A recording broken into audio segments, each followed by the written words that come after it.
આઈપીએલમાં 13 બોલમાં 50 રન ફટકારનાર ઉર્વિલ પટેલ વડનગરના કહીપુર ગામનો વતની.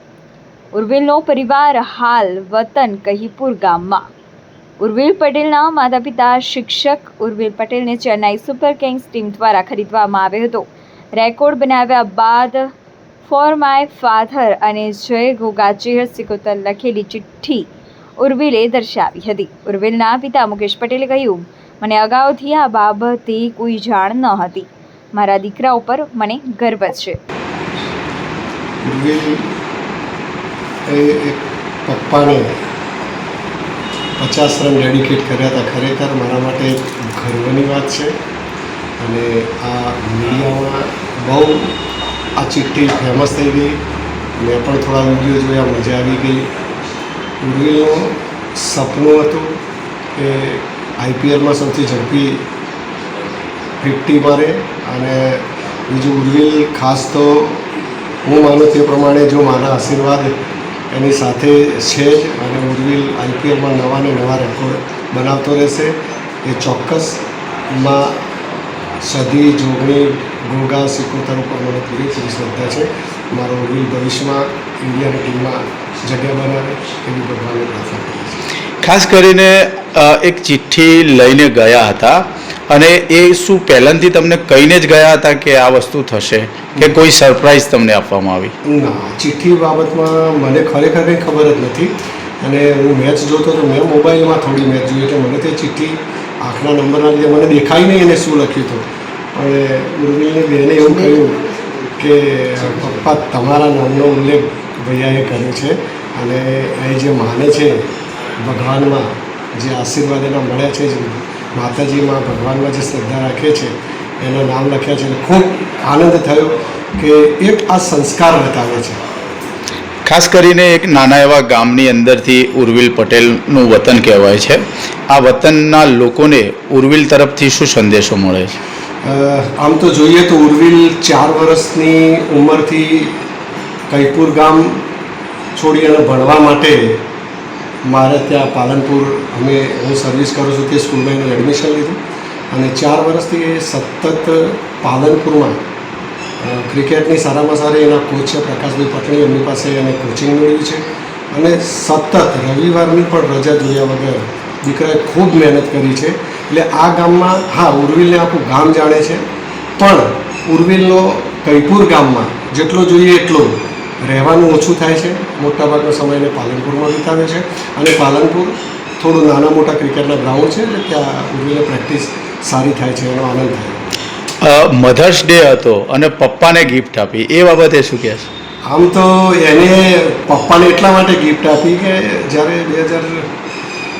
2025માં ઉર્વિલ 2023માં ગુજરાત ટાઇટન્સમાં સિલેક્ટ થયો અને 24માં એનું સિલેક્શન ના થયું એટલે ખરેખર હું ખૂબ હતાશ હતો. એટલે ઉર્વિલને એમ થયું કે પપ્પા બહુ હતાશ થયા છે. એટલે એને એવું કે કોઈ વાર હું જો આઈપીએલમાં જો હું કોઈ ઊંચો સ્કોર બનાવું તો પપ્પાના નામે જ હું મૂકીશ એવો એનો સંકલ્પ હશે. શું માનો છો આવનારા સમયમાં ઉર્વિલ કેવું પ્રદર્શન કરી શકે છે?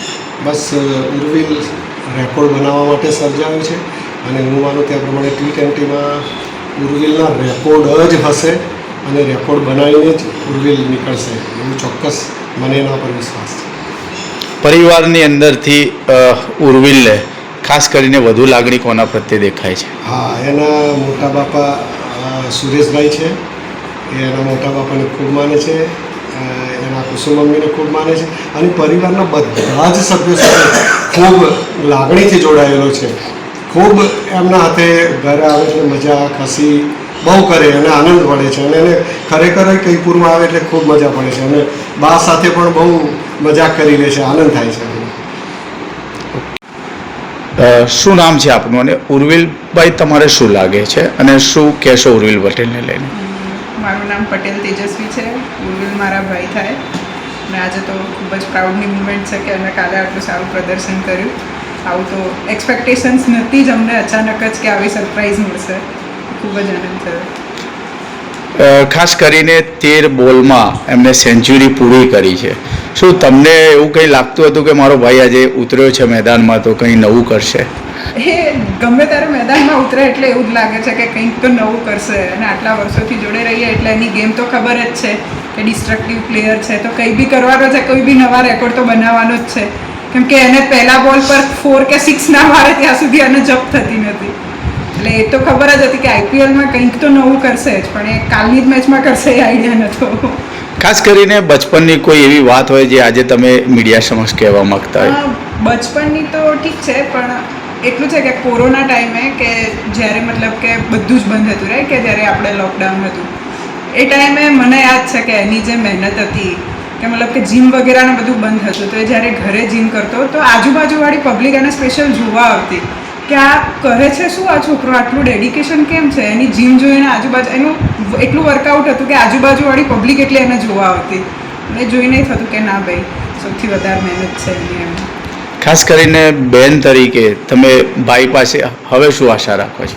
હવે તો એવી જ આશા રાખીશ કે જેમ 13 બોલમાં 50 માર્યા એમ હવે 27 કે 28 બોલમાં ફરીથી જ એનો રેકોર્ડ તોડીને સેન્ચુરી બનાવી દે. આવનારા સમયમાં ઇન્ડિયન ક્રિકેટ ટીમ માટે જોવા માગો છો? હા, જોવા તો મળીએ. એની અંદર જોઈન થાય તો તમે કેવી આશા રાખો? એમાં બી એવું જ કરીશું કે પહેલી ડેબ્યુટ મેચમાં કંઈક સારું પ્રદર્શન કરે, જેમ કે CSK માટે એને કર્યું હતું ડેબ્યુટ મેચમાં એવી રીતે. હું છું મેહુલ પટેલ, ઉર્વિલનો મોટો ભાઈ. ઉર્વિલના મારે ખાસ અલગ પ્રકારનો બોન્ડિંગ છે, પરિવારનું અલગ બોન્ડિંગ છે ને મારું અલગ પ્રકારનું બોન્ડિંગ છે.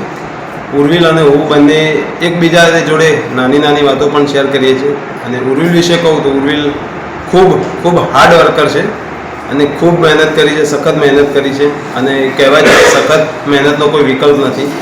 અને આપણા પૂર્વજોની એક કહેવત છે કે અસ્થિર મન જે કદમ અસ્થિર હોય એને રસ્તો જડતો નથી, અડગ મનના મુસાફિરને હિમાલય નડતો નથી. તો એમ ઉર્વિલનું મન અડગ હતું. ભલે એને આગળની મેચમાં થોડું પરફોર્મન્સ ડાઉન થયું, પણ એને જેનું મન, એનું મનોબળ ઉત્તમ હતું, એથી આજે એને સૌથી ઝડપી હાફ સેન્ચુરી બનાવી અને એને પોતાનું તો નામ રોશન કર્યું છે, સાથે સાથે અમારા સમગ્ર પરિવારનું નામ રોશન કર્યું છે. અને એનો અમને ઉર્વિલ ઉપર ખૂબ ગર્વ છે. ખાસ કરીને બચપનની કોઈ એવી વાત હોય જે અત્યારે તમને યાદ આવી હોય, કોઈ શબ્દો? ઉર્વિલ જોડે મારે બચપનની તો બહુ બધી યાદો છે. કેમ કે ઉર્વિલને હું વેકેશન પડતું જ્યારે એના મમ્મી પપ્પાને, ત્યારે વેકેશનમાં ગામડે આવતા ત્યારે ઉર્વિલને કોચિંગમાં અહીંથી મહેસાણા કોચિંગ કરતા હતા, હું લઈ જતો એને.